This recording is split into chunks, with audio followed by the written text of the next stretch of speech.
আসসালামু আলাইকুম, কিতা হওয়া সব ভালো আছেন? আশা করি দেখি দেখরা বেশ ভালো আছেন। আহ, যাই হোক, আজকে বেশ কিছু গুরুত্বপূর্ণ নিউজ আছে, বিশেষ করে ইন্টারন্যাশনাল যে নিউজ আছে।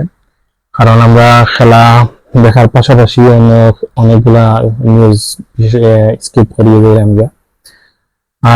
ইরান, ইসরায়েল এবং যুক্তরাষ্ট্রের মধ্যে যে চলমান যুদ্ধ চলে, তা মাঝখানে কিছুদিন বন্ধ আছে। বন্ধ থাকার পর কিন্তু আবার শুরু হয়ে গেছে। শুরু হওয়ার পিছনে বেশ কিছু কারণ আছে।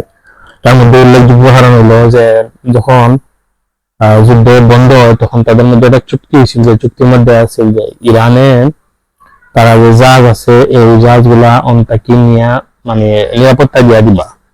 কিন্তু দেখা গেছে যে মাঝখানে আমেরিকা আর তার যারা লগবগর সঙ্গবঙ্গ আছেন, তারা সব মিলে নতুন একটা রূপ তারা তৈরি করলেছেন, যে মানব সাইটে গিয়ে। এরপরে ইউএস এর তারাও বাদিন যখন তেল নতুন করে রুট চালু করছেন, নতুন করে তেল যখন এবারে ফাটাই দেয়, তখন যে তারা বুঝছে ইরানের দেশ সবে মানে তারা যে নৌবাহিনী বা নৌবাহিনী যারা আসেন, এরা বুঝে হামলা করছে তিনটার উপরে। হামলার পাশাপাশি তারা আমেরিকার সোলজার মানে হত্যা করছে, এই খবর হয়েছে বিভিন্ন নিউজ পত্রিকা গুলো। যার ফলশ্রুতিতে খুবই ট্রাম্প নেটো সম্মেলন আছিল, নেটো সোমবারে এই সম্মেলন হয়েছে যে ইরানীয় মানুষ হইলা যে ওরা খুবই নির্বুদ্ধিমান এবং এটা মানে পাগল টাইপের আর কি, তারা কোনো বুদ্ধি নেই। আর এখন তাকে কোনো তার কোনো শান্তি চুক্তি নেই। এরপরের দিন এই দিন রাইটু মানে গত সোমবারের রাত্রেই এক লগে 90টা স্থান ইরানের তারা ব্রিজ, কালভার্ট এবং বিদ্যুৎ আর স্থান এবং অন্যান্য হারকা আইল্যান্ড যেন আছে অনহন বুশরাত সহ বিভিন্ন জায়গাতে হামলা করছে, যার ফলশ্রুতিতে তারা অনেক ক্ষয়ক্ষতি হয়েছে। এর পরবর্তীতে যেটি সময়ে তারা সর্বোচ্চ নেতা আয়াতুল্লাহ খামেনির আছিল শোক সমাবেশ আছিল, মানে পুরা 7 দিন ব্যাপী তারা বাইরে ব্যস্ত আসলো সব। এই সময় তারা হামলা করছে, আপনারা লাস্ট নিয়ে আর কি।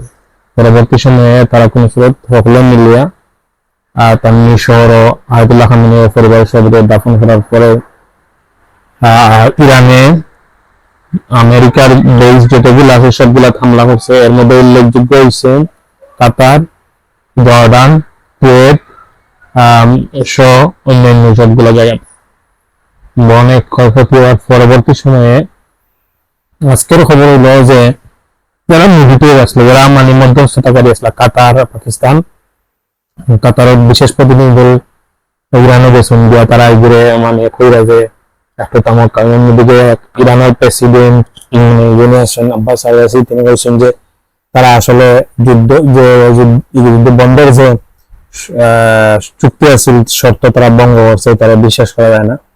টান উত্তেজনা আবারও খুবই অস্থির অবস্থায় চলছে।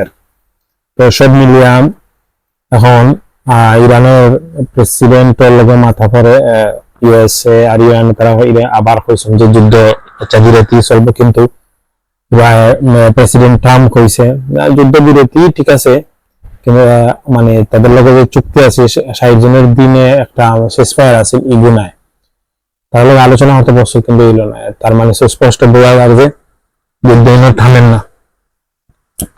অন্যদিকে লেবাননের অবস্থাও খারাপ, কন্টিনিউ বম্বিং করতে আছে ইসরায়েলরা, গাজায় তো মানুষ মারবো। আর এবার দিয়ে যে 2 দিনে হামলা করিয়া ইরানের 14 জন মানুষ মারা গেছেন যেন, আর 75 উপরে মানুষ আহত হয়েছে। সব মিলিয়ে একটা কঠিন অবস্থা চলমান আছে। তো শেষ পর্যন্ত দামা দাঁড়ায় এখনো বুঝবেন না, আলোচনা চলমান আছে, যারা কূটনীতিক প্রচেষ্টা কন্টিনিউ চলমান আছে চলেন। আল্লাহ বেলা জানেন যে এটা যুদ্ধ থামবো কিনা, না থামলে যে পৃথিবীর অর্থনীতি চরম ক্ষতিগ্রস্ত হইব।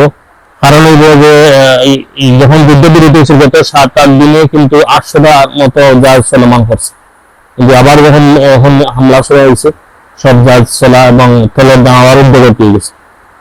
তো এই ছিল এখনকার ভিডিও। নেক্সট কোনো ভিডিওতে দেখা হইব অবশ্যই গীতার রেসিপি নিয়ে, পাশাপাশি খেলাধুলা এবং সাহসিক বিষয় নিয়ে। আমার চ্যানেলে আপনারা সাবস্ক্রাইব করবা, লাইক কমেন্ট করবা আর সাপোর্ট দিবা। আশা করি ভালো থাকবা। আসসালামু আলাইকুম।